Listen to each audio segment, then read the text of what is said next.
Good evening, everyone. Welcome to the Movie Magic Show for Wednesday, the 23rd of March, 2022. I am one of your hosts, Shane Bailey, joined by my wickedly talented cast. To my right, he loves his VR and shaking his hips like Shakira. Please welcome the era of Jason Mira. Okay, I waited that time. Hi. To check, did he say Check to see my if you're name? talking about me. Yes. My name is Jason. I Yes. can speak now. I do shake my hips like Shakira. That's right. Yes. Yeah, Like no that one else. is me. That's it. And to his right, it's a dulcet tones in your headphones, here to engineer a sincere atmosphere, Terry Fear. Good evening, good evening. How are you, my friend? Yeah, I'm pretty well, thanks. It's another day, hump day, thank you. It's Wednesday, my It is dude. Wednesday, my dude. All of the That's Wednesday memes. So, yeah, good to be here. Yeah, that's part of the reason why I love this show. It's just a reminder that more than 50% of the week has expired. We are closer to the weekend than This is we my were Tuesday. at the start of today, except Yes. for Jason. This is Jason's Tuesday. That's right. Yeah. It's Sunday, Monday is his weekend. Oh, so no. That's right. it's another reminder for him that he's less fortunate than someone like myself. So in that Yeah. sense. Thank you to Max Jig who joins us in chat. There are only 3 people. Is this a trifecta of wickedly talented people or a downgrade from 4? I wonder. Thank you for joining us. Yes, Ben, unable to join us this evening, so it's just the triumvirate of myself, Jason, Whoa. and Terry to take you through An ancient this Roman week's show. reference. Yes, for those joining us for the first time, usually there's 4 chuckerheads, but this time there's 3 right here on the Movie Magic Show. We're live every Wednesday, 8:30 p.m. Australian Eastern Daylight Savings Time, and we get together to love, like, bash, and trash the latest the entertainment world has to offer. If you like that, follow us on YouTube as well, Magic Casts, or one word on YouTube. You can catch all of our past reviews, our past episodes there, and follow us on Twitter as well, at Movie Magic Show. We'll notify you when we're going live and which films we're going to be reviewing. Such as this week, as Ben put it, because he was asking about the films we're reviewing, a very farm animal themed episode this week. Yeah. This is Old McDonald's That's week. it, Old McDonald's week. Pig, a 2021 film starring Nicolas Cage. Very excited to talk about that one.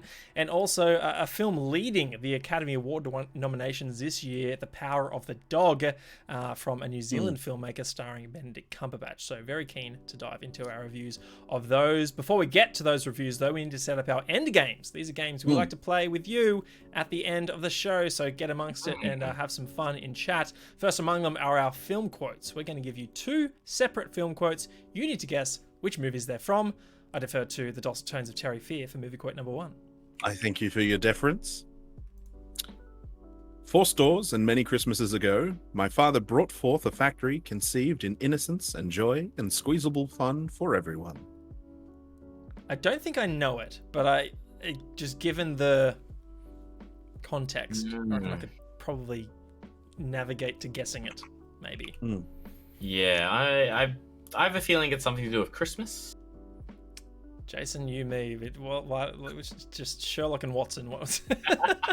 Holmes and Watson. We should, work together. And movie quote number 2, courtesy of yours truly. Here we go.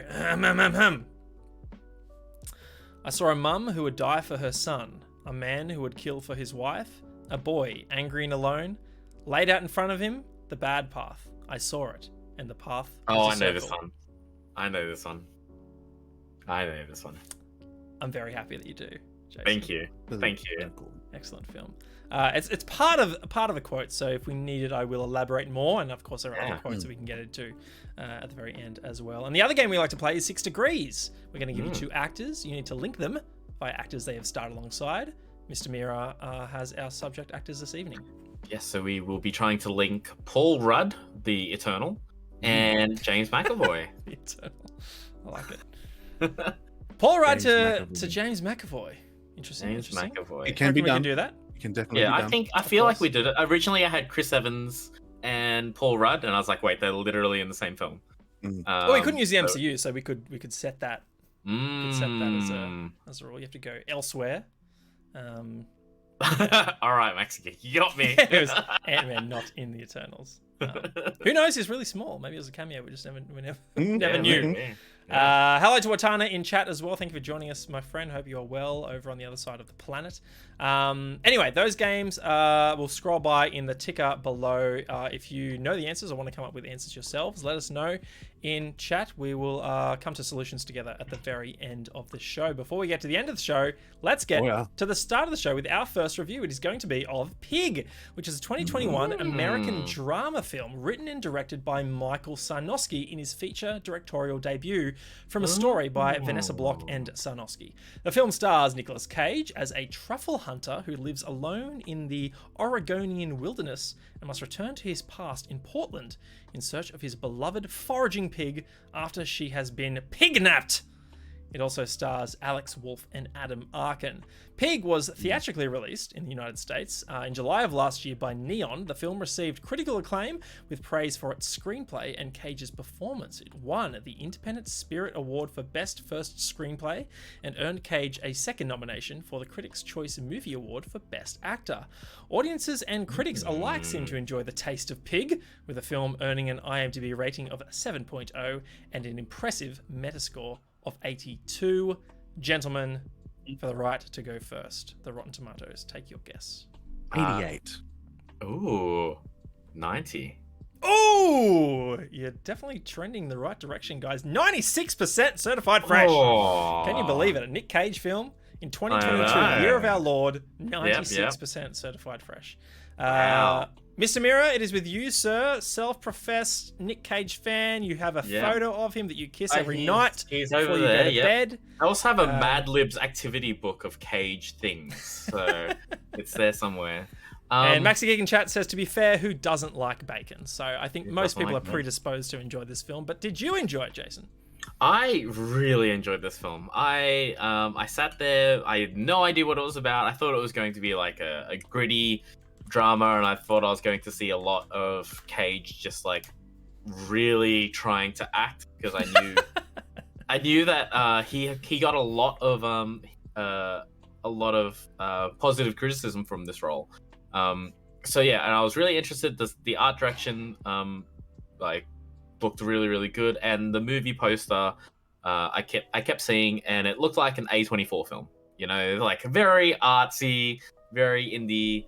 And that's I'm really happy with the result, because I didn't know what to expect. And then as I was watching this, I was thinking to myself, this is just John Wick. It's just John Wick with a pig. And then by the end of it, I said to someone today, this is John Wick meets Hell's Kitchen. This is not what I expected. I thought it was going to go down a very different path. I thought it was going to go down a very violent path, but no, it was a lot of a lot of dialogue and a lot of really good acting on actually a lot of good acting from everyone in the respective roles. And I really liked Nick Cage, and he didn't like overdo it. There was only one moment where he became like uncaged. Is it the black scene? Yes, yeah, that's right. I laughed so hard. I was like, there he is. There he is. Yeah, that's so good. But like the situation warranted that response, all right? So like he didn't overdo it. But yeah, I really liked his performance. But like the way the story unfolded, you know, I think it did a really good way of unraveling the world that they're existing in. And the same way that John Wick did as well. I mean, when you first meet John Wick, he's just a guy alone. He's at a funeral, and there's a dog, and all this kind of stuff. And then things slowly unravel when you discover who this person is and the world that they inhabit, and you know why X means Y and all this kind of stuff. I really enjoyed the journey that it was in, and I really enjoyed the way that the characters develop in this film, especially what's his name, Alex Wolff's character. Really enjoyed watching him develop throughout the whole film. He did really well with his role, and a lot of really, really cool shots, like a lot of really cool camera shots that I just sat back and I thought to myself, this guy he's He's doing it. He's doing it. There's this one scene towards the end where it's just one static tripod scene, in an empty bakery, which isn't much of a giveaway.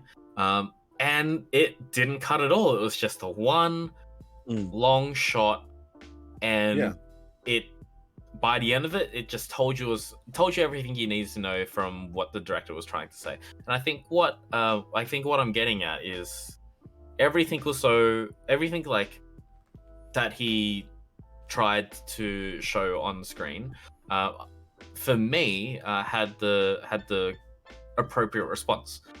There's a scene at the end where Nick Cage's character is walking, and the shot is through a window, and just what that shot is doing is telling two stories at once, and something that you didn't see earlier in the film. And I think that was like a really cool way of bookending.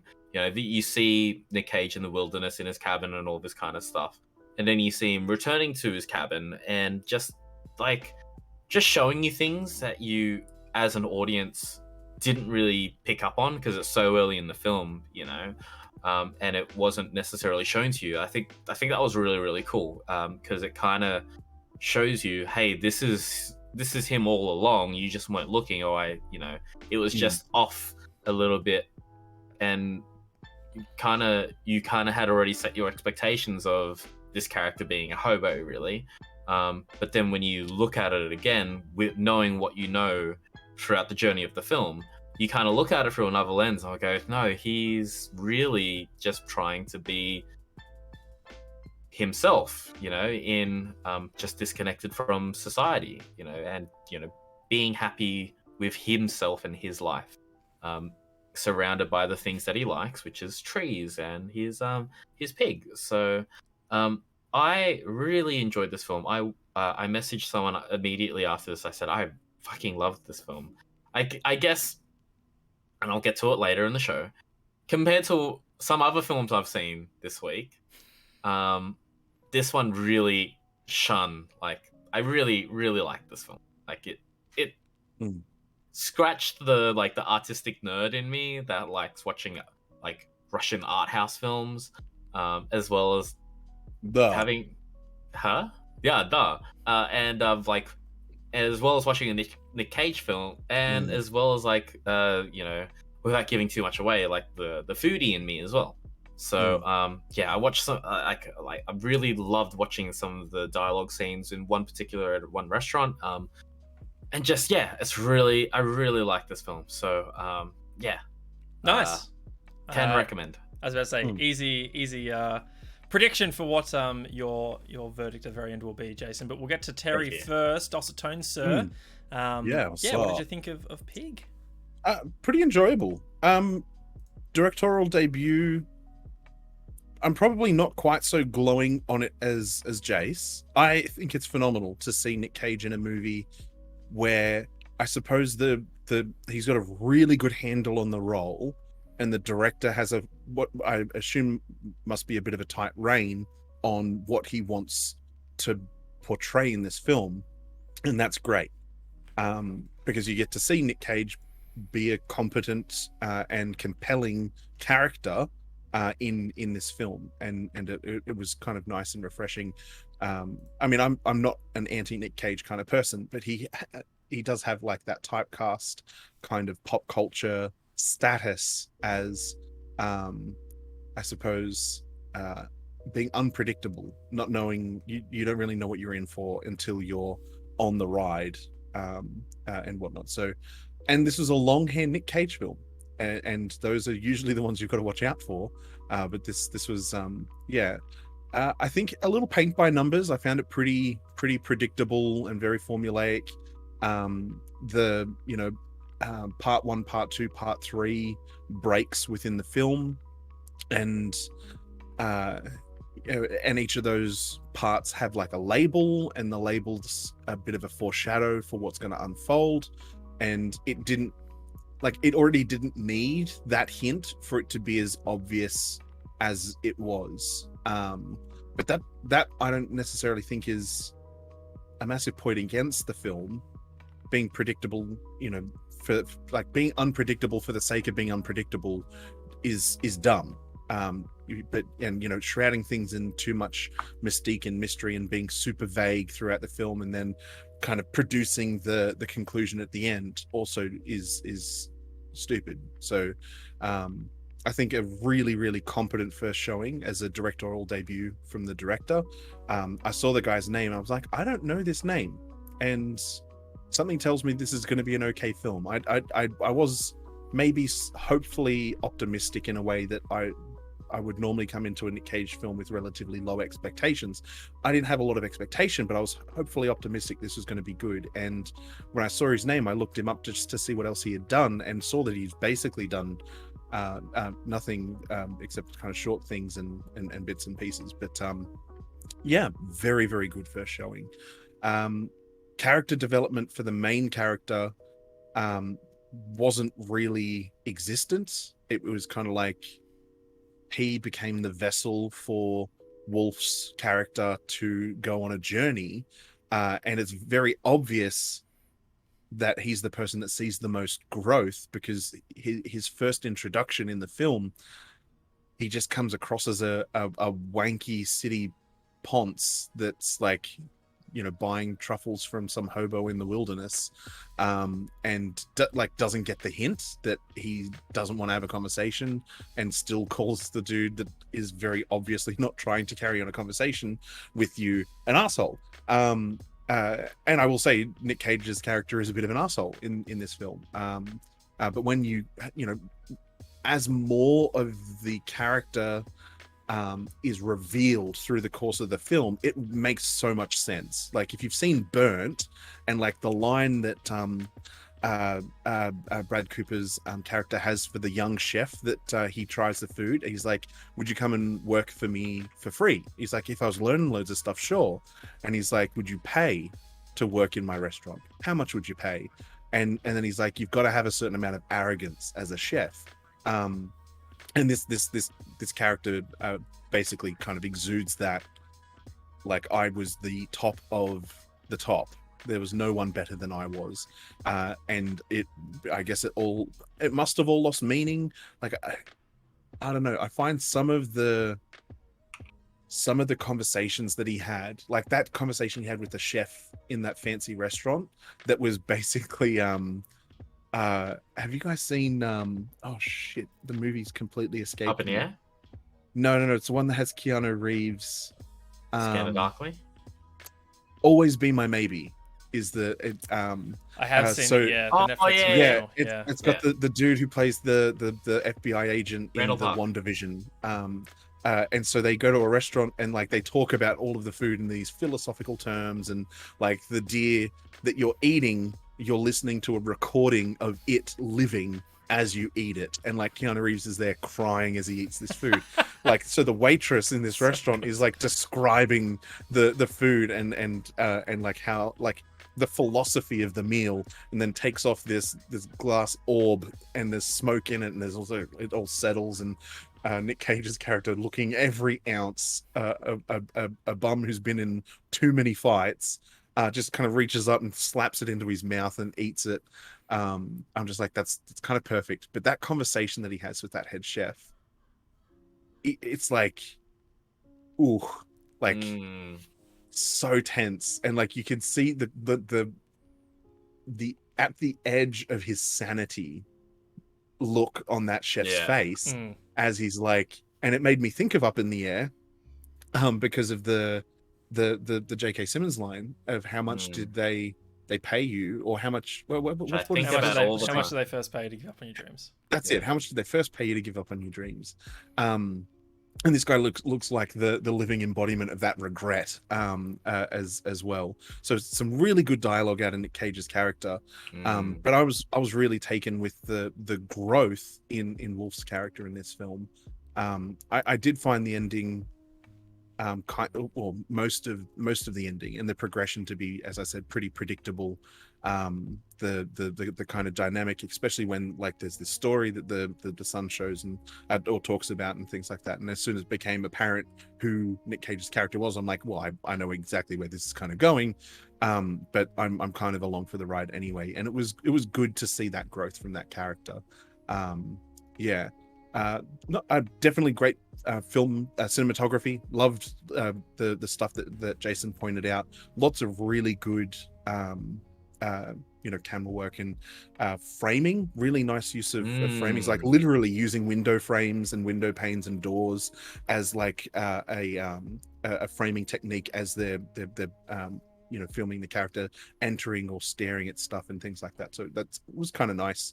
A little on the nose to use a literal frame as a frame, but yeah, it was a pretty enjoyable film and an easy recommendation. Like I didn't the Stan thing just kind of has Nick Cage looking like the Texas Chainsaw Massacre person, like just looks like a mess, and it's like violence, and I'm like, is this going to be like Roadhouse, or is this going to be like some kind of just unnecessary fisticuffs and violence? And when it's like the synopsis of it being his pig being stolen, I'm like, is this going to be John Wick? Is he just going to like be this crazy guy who lives by himself because he can't help but kill people, and like they've taken his pig, so now he's got to come and kill people? Like I've thought that I was worried for an instant that that's what I was in for, and I'm so glad that that's not what this film ended up being.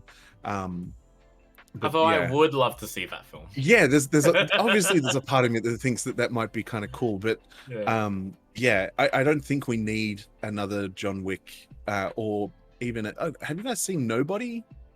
No, I haven't. It's the same. I'm pretty sure it's the same stunt coordinator. It might even be directed by the stunt coordinator for John Wick. Odenkirk guy, right? Yeah, Bob Odenkirk's the main character. Yeah. Really good film, but it is kind of a John Wicky kind of thing. And as much as I love the action sequences that John Wick has, I wouldn't want to see that become a cinema trope, or like a crutch for just stupid storylines, where they're like, it's basically the same car with a different coat of paint on it, but it's been painted by varying degrees of competency. So like John Wick being the whatever that Charger the car is that he has, it's like, ooh, choice. And then the next person that does it, and it's like, I don't know, a Kia or something like that. I don't know. It's someone that's painted it that has a blindfold on and is drunk and has been punched a few times.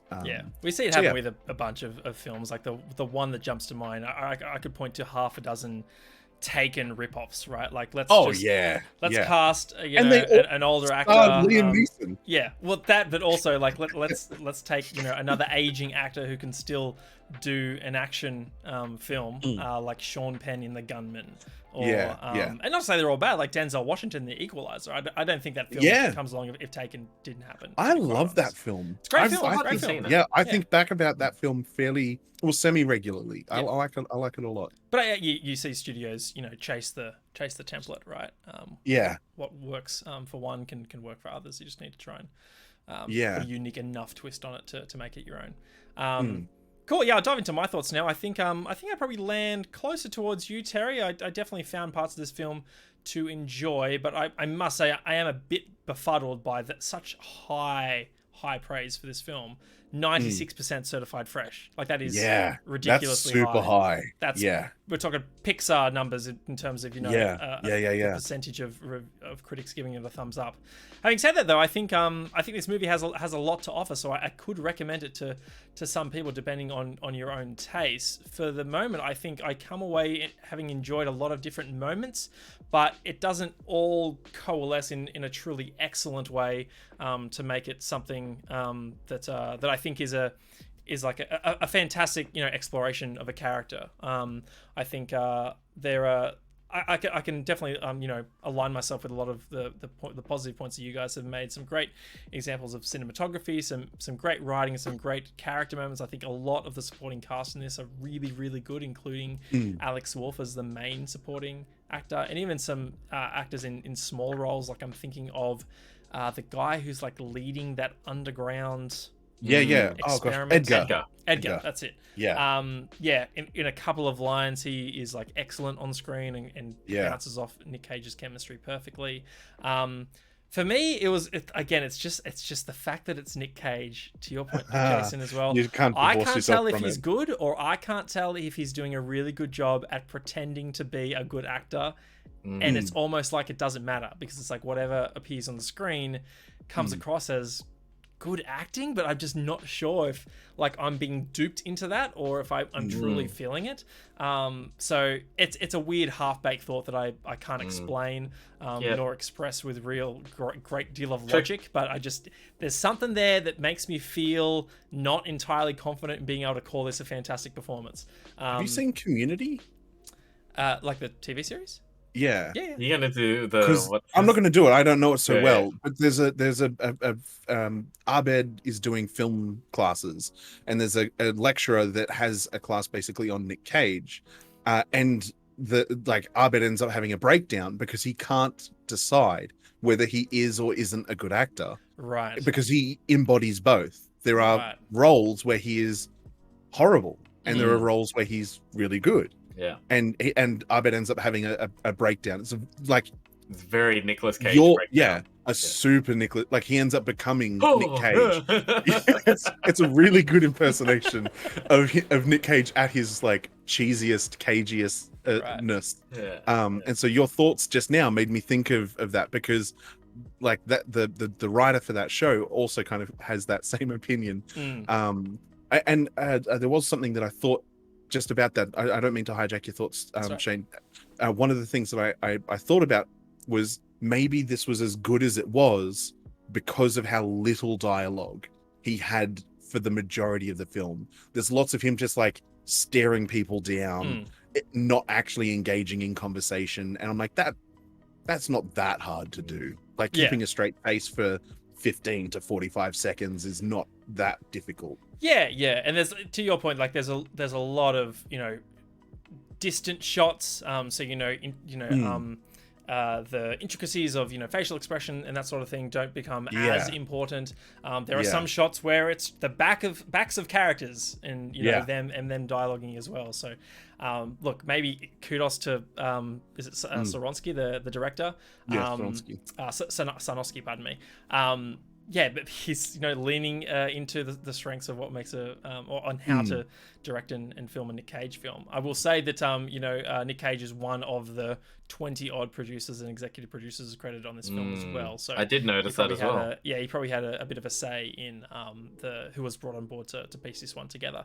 I think you're certainly right. I definitely aligned with you on the John Wick comparison. Jason's definitely something I felt. I mean, just in the very the blunter sense of isolated character has his pet taken away from him, and he reacts very emotionally and goes on a pursuit to try and exact revenge in some different way.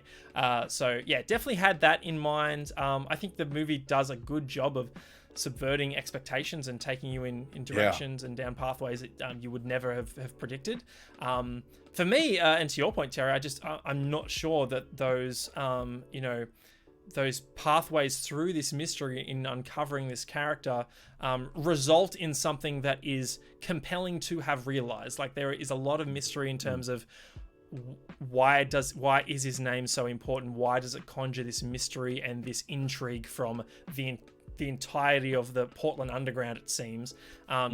Is this a name worthy of a John Wick? Something that conjures fear. The Baba Yaga, that conjures fear in those who say his name. With the pencil. I'm not sure it totally builds the character. I think I was just wanting more complexity from the character, like a bit more. What is this character about? Why is this reputation established amongst this community to the extent that it warrants these reactions from these other characters?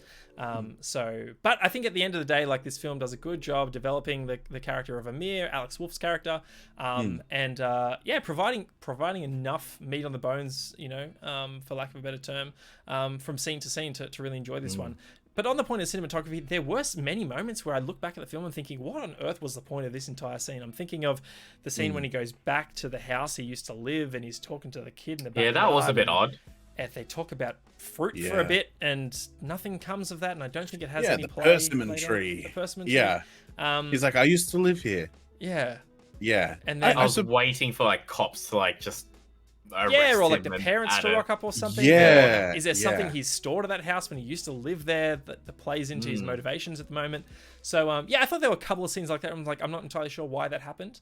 I was thinking a little bit about that. I was like, I think maybe him being back was forcing him to be a bit nostalgic, and so in the process of coming back and searching for this pig, he's like, wow, like this is where I grew up. And my first thought about that was when he goes to the diner and he's like, where's what was it, Mavis? Well, I can't remember the name of the person. And she's Jen, like, she died like 10 years ago.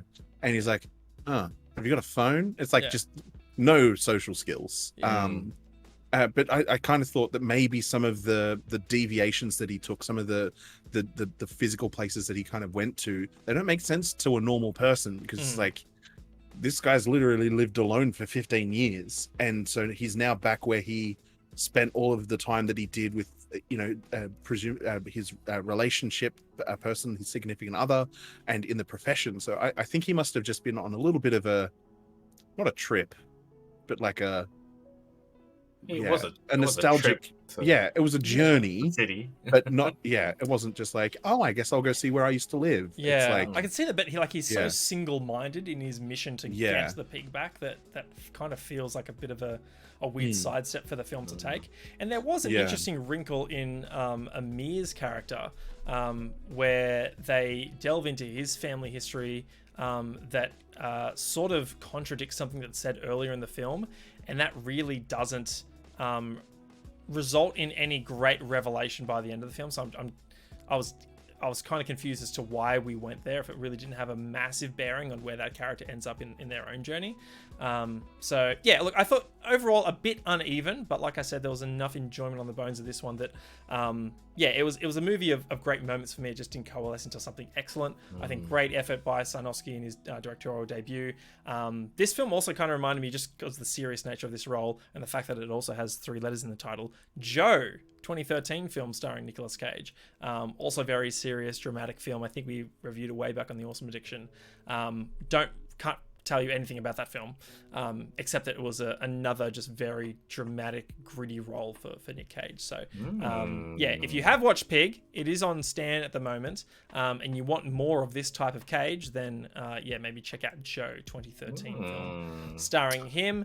Let's get to our ratings though, gentlemen. I'm keen to see what you guys think. I'm going to go to the dulcet tones of Terry Fear first for this one. Don't miss it, don't rush, don't bother. I feel like we need something halfway between don't miss it and don't rush, because I think people would enjoy watching this film. It's difficult to pin exactly when would be a good time to watch it though. So I think I'm going to have to come down on don't rush, but give it a shot. Yeah. Jason. To quote Jake Peralta, the guy's got range. So don't miss it. Don't miss it from Jason. From me. Surprise, surprise. And I'm going to give it a don't rush as well. Like I said, I think I can recommend this to certain, to certain film lovers that enjoyed this type of film. I would definitely say it's definitely not a don't bother. I think if you're into this type of cinema, then be sure to check it out yourself. Definitely scratched my itch. So nice. But I will say, Terry, on your comment around something in between, it's what I enjoy about having only few options, because then if we go to a 10-point scale, it's like, what's the difference between a 7 and an 8 sort of thing?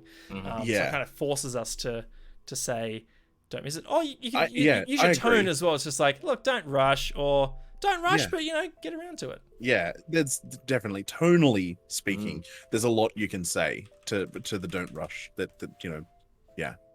get to it, but eventually. That's it. Yeah, Pig. It is on Stan, Nick Cage film. Critics love it, so maybe you'll love it too. Go and check it out if you'd